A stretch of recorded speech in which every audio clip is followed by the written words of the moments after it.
Silvia Pagnani, allora finalmente si ricomincia, anzitutto, Certo. è stata una stagione particolare, quella che ci sta accompagnando al momento più importante per voi. Che fate? Un turismo di che tipo? Guarda, noi facciamo il turismo all'aria aperta, il turismo open air, che è una forma di turismo che oggi in Italia è veramente diventato un trend. Complice forse anche la pandemia, quindi tutto il periodo in cui siamo stati chiusi in casa, eccetera. Gli italiani adesso hanno scoperto, chi non lo conosceva, ha scoperto questo nuovo modo di fare vacanza in delle strutture che sono dei villaggi all'aria aperta, in cui tutte le attività al tempo libero, ma gli stessi alloggi, sono improntati a stare in mezzo alla natura, stare liberi in mezzo alla natura, su grandi spazi, facendo tante esperienze che poi la famiglia si porta a casa e si ricorda per tutto l'inverno.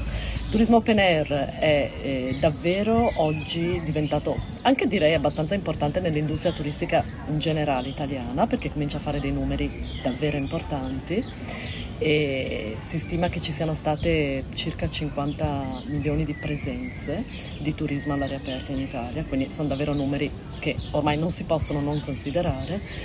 Ma soprattutto è molto bello come questo modello di vacanza, la vacanza all'aria aperta, che prima era veramente peculiare solo dei popoli più nord europei, oggi è molto apprezzata anche dagli italiani. Perché qui poi si può venire, ovviamente le famiglie trovano una dimensione molto particolare. Sì, la famiglia trova un contesto perfettamente organizzato, quindi dimentichiamoci il vecchio concetto di campeggio di una volta, diciamo oggi queste strutture sono luoghi perfettamente organizzati in cui tutti i membri della famiglia, a seconda dell'età, trovano diverse opzioni per trascorrere la giornata, che va dagli sport a trascorrere una giornata di divertimento nel parco acquatico, a rilassarsi in spiaggia, e anche a prendere una bicicletta e andare alla scoperta del territorio circostante.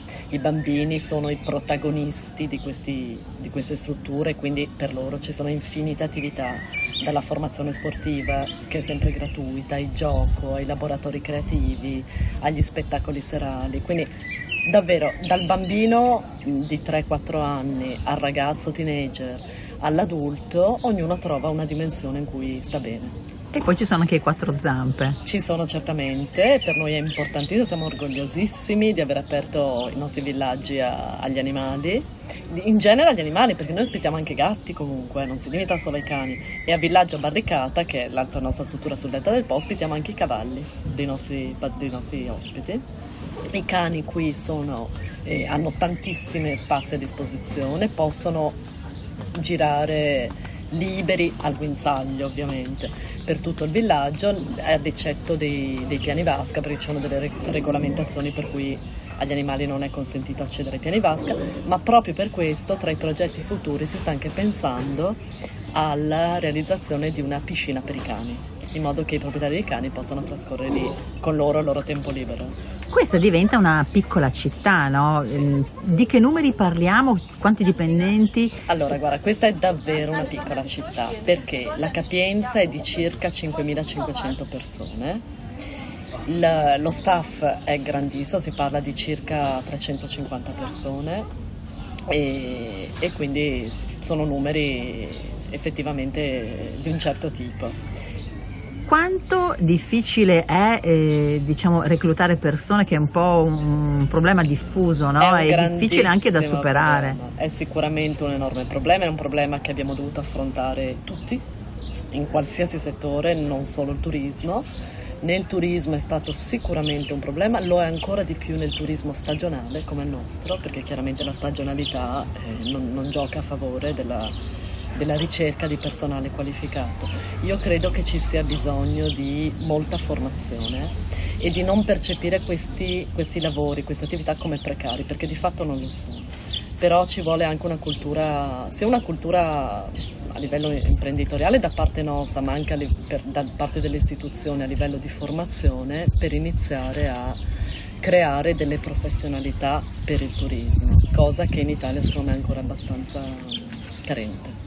Che cosa rimane di quel sogno, no? Partito negli anni 70 da questo nonno, si può dire, illuminato? Sì, questa è stata veramente una bella storia, la vicenda che con cui è nato questo villaggio, perché il nonno possedeva una tenuta agricola qui, in questo luogo, quindi a Chioggia, che aveva un naturale sbocco sul mare, quindi una spiaggia, e quindi lui insieme a mio papà, che all'epoca stava studiando all'università, hanno avuto questa intuizione di trasformare una parte dell'azienda agricola in ricettività turistica, e quindi allora erano un po' meno, oggi sono 30 ettari di questa azienda che è di circa 200 ettari, è diventata villaggio vacanze. E chiaramente negli anni 70 tutto era molto più piccolo, è nata con una struttura piccola, aveva soli 100 bungalow e una piccola piscina, e poi mio padre nel corso degli anni ha sviluppato tutto il resto. Ecco, una struttura come questa, che è molto importante e imponente, poi come si gestisce? Cioè, gestire tante persone, gestire tanti Guarda, turisti? qui c'è una grossa organizzazione alle spalle, perché tutto sembra, poi quando l'ospite arriva in un bel posto di vacanza, sembra che tutto sia lì in modo molto spontaneo, le cose succedono in modo molto naturale, in realtà è tutto estremamente organizzato e pianificato, perché è l'unico modo per poter riuscire a tenere le redine e a governare una struttura di queste dimensioni.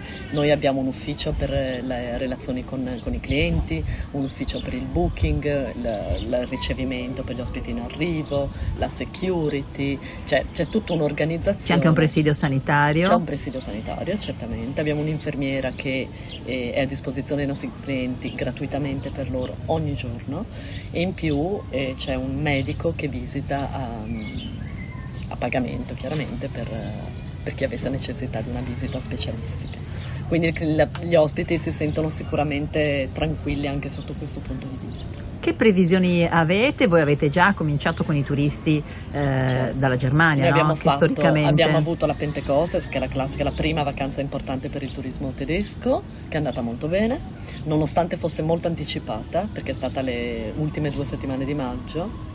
Ma i turisti tedeschi vengono molto volentieri in Italia, nonostante anche magari il meteo non sia ottimo, arrivano comunque, quindi siamo soddisfatti della Pentecoste tedesca. Adesso entriamo nel periodo di vacanza degli italiani, principalmente italiani, che è giugno. A luglio ci saranno svizzeri, austriaci, danesi, olandesi, e ad agosto torneranno tedeschi e italiani. Le previsioni sono buone, siamo contenti e prevediamo anche di riuscire a fare un buon settembre, perché ormai settembre è diventato un mese in cui il tempo è meraviglioso e si riesce a fare un ottimo lavoro anche a settembre. E infine, quanto importante è lo sport per voi e per chi viene? Guarda, lo sport è importantissimo. Primo, e noi l'abbiamo veramente, ne abbiamo fatto un punto, abbiamo puntato molto sullo sport, perché è uno dei migliori modi per stare all'aria aperta e per socializzare, e per i ragazzi è uno dei modi migliori per togliersi dai telefoni, dai videogiochi e passare del tempo assieme. Quindi noi abbiamo recentemente ampliato molto il nostro parco sportivo, abbiamo 4 campi da tennis, abbiamo 2 campi da padel, un campo da minigolf a 18 buche, il campo da basket, un grande campo da calcio, e ogni giorno i ragazzi ricevono una formazione gratuita, c'è proprio una vera e propria football academy e tennis academy con dei professionisti, e molti dei nostri ragazzi passano proprio la vacanza facendo sport, e questo sicuramente è molto educativo. Tu potessi dire a un ragazzo che studia, no? Come fare, cioè come progettare il suo futuro lavorativo se diciamo la sua ispirazione è proprio il turismo, cioè Sì. se la sua voglia è quella di lavorare nel turismo. Ma guarda, io gli consiglierei di imparare bene le lingue, perché purtroppo questa è una pecca in generale della scuola italiana, che non insegna così bene nemmeno l'inglese ai ragazzi, e oggi i ragazzi di oggi sono cittadini del mondo e non possono non imparare le lingue, ma una non basta più, dovrebbero saperne almeno 2. Quindi secondo me la formazione linguistica è la base per poter lavorare nel turismo. Poi gli consiglierei di fare un bel po' di esperienza anche all'estero, perché comunque si imparano tante cose. C'è la Spagna, che secondo me è avantissimo anche in questo settore nostro, ma anche la Francia lo è, ma anche la Croazia lo sta diventando, e quindi più esperienza, più cose si vedono diverse da noi, più poi sei in grado di arrivare qui e di mettere in pratica quello che hai imparato.